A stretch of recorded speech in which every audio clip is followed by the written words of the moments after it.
Okay, welcome back to Chapter 10. Today we're talking about complementary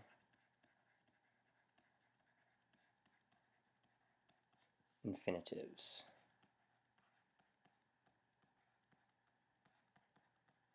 Okay, and you can find this in your book on page 114. Okay, so what does a complementary infinitive do? A complementary infinitive completes the meaning of some verbs.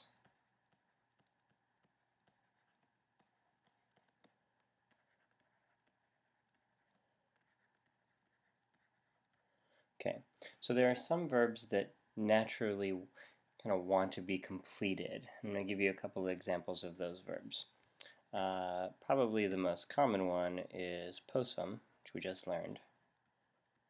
Okay, so you have to be able to do something. I mean, yeah, you can just be able, but usually you have to be able to do something. So posum, to be able, of course we know can mean can. Another really common verb with the complementary infinitive is debeo. Not in the sense of owe, like I owe you money, but in the sense of ought, as in I ought to pay back the money. Or it can also mean should. I should pay back the money. Or must. I must pay back the money. So when debeo takes a complementary infinitive, it means ought, or it can also mean should or must. Another verb that we've learned recently is kupio, to want or desire.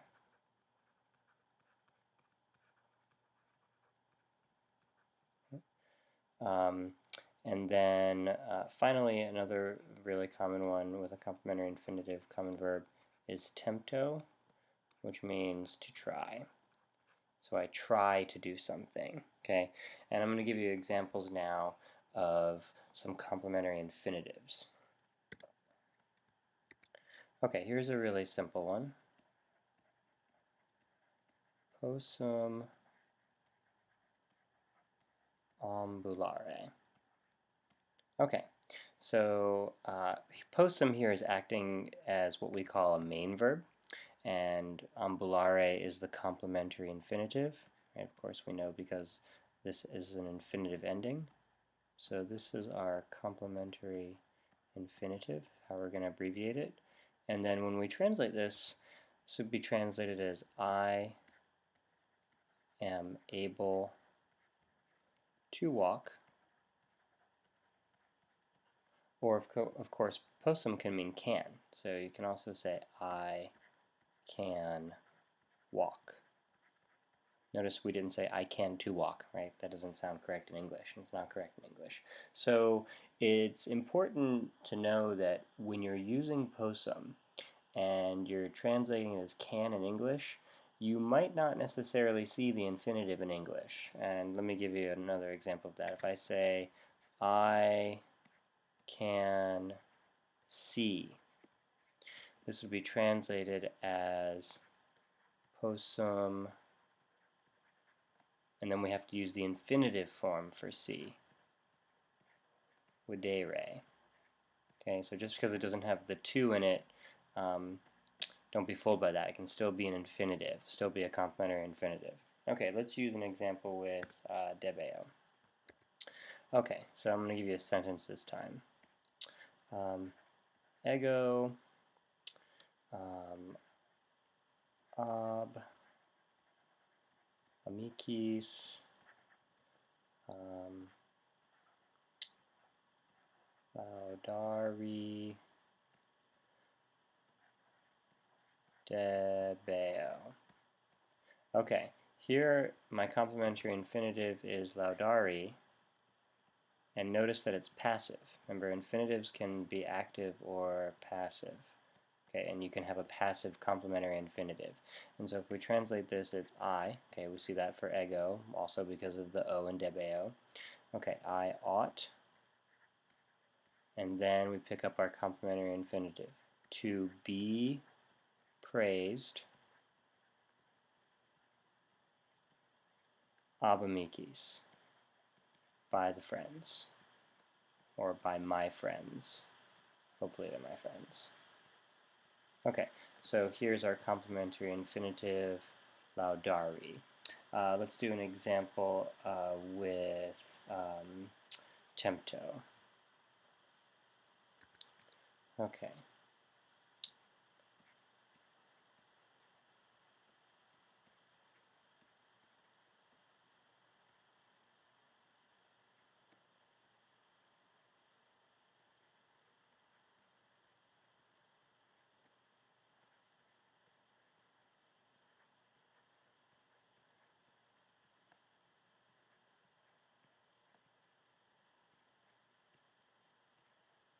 Okay, so here's our sentence. Tempta bisne curere per agros hodie. And we have an enclitic ne, so this makes it a question. Will, and we have future tense because of bi, so bis. Will you try curere, curere, to run per agros through the fields, and then hodie today. Okay, and it's pretty simple. Complementary infinitives can be used with an active verb, or they can be used with an active infinitive, excuse me, or with a passive infinitive, and they tend to follow the verbs possum, debeo, cupio, and tempto. These are not the only four verbs that take complementary infinitives, but they're four verbs that we've had so far in the book that are very common. The two most common are probably possum and debeo. You'll see those with complementary infinitives very often. Okay, thanks for tuning in, guys, and looking forward to seeing you next time.